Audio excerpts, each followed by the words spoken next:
हरिओम तत्सत। पिछले भाग में हमने 12 राशि 9 ग्रह 12 भाव के बारे में जानकारी प्राप्त की है। अब हम लोग 12 राशि के जो गुण होते हैं, उनके स्वभाव होते हैं, जो उनके तत्व होते हैं, इसके बारे में जानना जरूरी है। अभी मैं आपको जो कुछ भी बता रहा हूँ, यह सब ज्योतिष का मूल है। यदि हम इन्हें नहीं समझ पाए तो आगे चलकर फलादेश करने में बहुत समस्या होगी एवं सही प्रकार से हम फलादेश नहीं कर पाएंगे। इसलिए यह जानना जरूरी है कि जो 12 राशि हैं उनके कौन कौन से तत्व होते हैं, उनके कौन कौन सी दिशाएं होते हैं, शरीर के किस किस भाग को किस राशि के साथ उसकी तुलना की गई है, तो यह सब जानना जरूरी है। तो आगे हम इसके बारे में चर्चा करते हैं, उन 12 राशियों के गुण एवं स्वभाव के बारे में जानकारी प्राप्त करेंगे। सबसे पहले राशियों से संबंधित अंग के बारे में चर्चा करते हैं। जिस प्रकार कुंडली में 12 भाव होते हैं एवं शरीर के सभी अंगों को 12 भाग में विभाजित किया जाता है, उसी प्रकार 12 राशि भी होते हैं और उन 12 राशियों के अनुसार शरीर के अंगों को विभाजित किया गया है। जैसे प्रथम भाव से सिर देखते हैं, उसी प्रकार मेष राशि से भी सिर देखते हैं। द्वितीय भाव से चेहरा देखते हैं, उसी प्रकार वृषभ राशि से चेहरा देखते हैं। इस प्रकार आगे भी आप लोग देखें। अब इसका प्रयोग कैसे होता है? जैसे किसी व्यक्ति का चतुर्थ भाव एवं 4 नंबर की कर्क राशि तथा चतुर्थ भाव का कारक चंद्रमा, यदि तीनों पीड़ित हो जाएं, तो ऐसा माना जाएगा कि सीने से संबंधित समस्या हो सकती है। इस प्रकार अलग अलग शरीर के अलग अलग राशियों से एवं उससे संबंधित दुख सुख के बारे में विचार किया जाता है। अब राशियों के स्वभाव के बारे में विचार करते हैं। प्रत्येक राशियों को चर, स्थिर एवं द्विस्वभाव इस प्रकार बांटा गया है।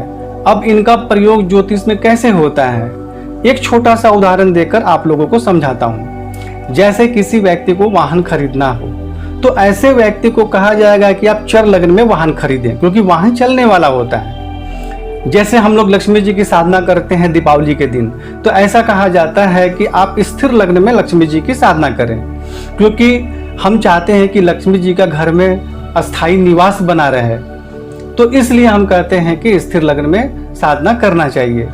जैसे विदेश के बारे में यदि हम देखते हैं, यदि किसी व्यक्ति की कुंडली में विदेश जाने का योग हो और यदि द्वादश भाव में चर राशि हो, तो अक्सर ऐसा माना जाता है कि यह व्यक्ति विदेश आता जाता रहेगा।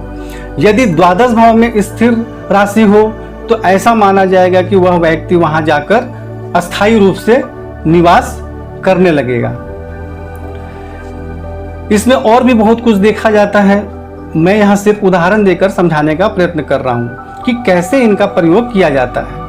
अब राशियों के लिंग के बारे में चर्चा करते हैं। जैसे प्रत्येक राशियों को स्त्रीलिंग और पुल्लिंग के रूप में विभाजित किया गया है।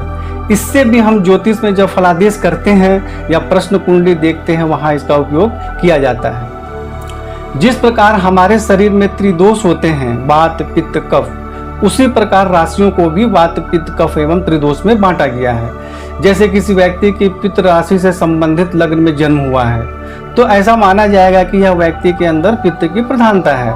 तथा ज्योतिष में बीमारियों के बारे में फलादेश करने के लिए एवं समझने के लिए इन सब का प्रयोग किया जाता है। जिस प्रकार ब्रह्मांड में तत्व होते हैं, उसी प्रकार राशियों के तत्व होते हैं। अग्नि तत्व, पृथ्वी तत्व, वायु तत्व, जल तत्व। अब एक उदाहरण देकर आपको समझाता हूँ, जैसे तत्व का प्रयोग कैसे किया जाता है। जैसे अग्नि या वायु तत्व की राशि यदि लग्न में विराजमान होगी, तो सामान्य ऐसा देखा जाता है कि ऐसे व्यक्ति पतले होंगे।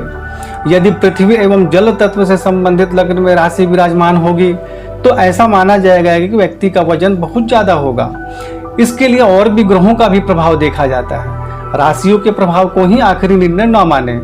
यहाँ मैं एक उदाहरण देकर आप लोगों को समझा रहा हूँ कि किस प्रकार यह जो आज हम चर्चा कर रहे हैं, ज्योतिष के फलादेश करने में इसका उपयोग किस प्रकार किया जाता है। इसी प्रकार राशियों की दिशाएं होती हैं, पूर्व, पश्चिम, उत्तर, दक्षिण। अब मैं एक उदाहरण देकर आपको समझा रहा हूँ कि दिशाओं का प्रयोग कैसे किया जाता है। जैसे किसी व्यक्ति के विवाह के बारे में चर्चा करना है, तो सप्तम भाव में जो राशि होगी, उस दिशा में विवाह होने की ज्यादा संभावना रहती है। इसमें ग्रहों का भी प्रभाव देखा जाता है। यह एक सिर्फ उदाहरण देकर समझा रहा हूँ। जैसे प्रश्न कुंडली में किसी व्यक्ति का अपहरण हो जाए या गुम हो जाए, या जैसे कोई वस्तु चोरी हो जाए, वहाँ राशियों के हिसाब से भी देखा जाता है कि वह व्यक्ति या वह सामग्री किस दिशा में है। यहाँ हम सिर्फ राशियों के बारे में चर्चा कर रहे हैं। इसी प्रकार ग्रहों से संबंधित भी गुण स्वभाव के बारे में आगे चर्चा करेंगे। यह एक सामान्य ज्ञान है। इस प्रकार आप लोग समझ गए होंगे कि इनका प्रयोग किस प्रकार किया जाता है और क्यों हमें इन सबको याद करना एवं समझना आवश्यक है। अगले भाग में हम ग्रहों से संबंधित गुण एवं स्वभाव के बारे में चर्चा करेंगे। हरिओम तत्सत।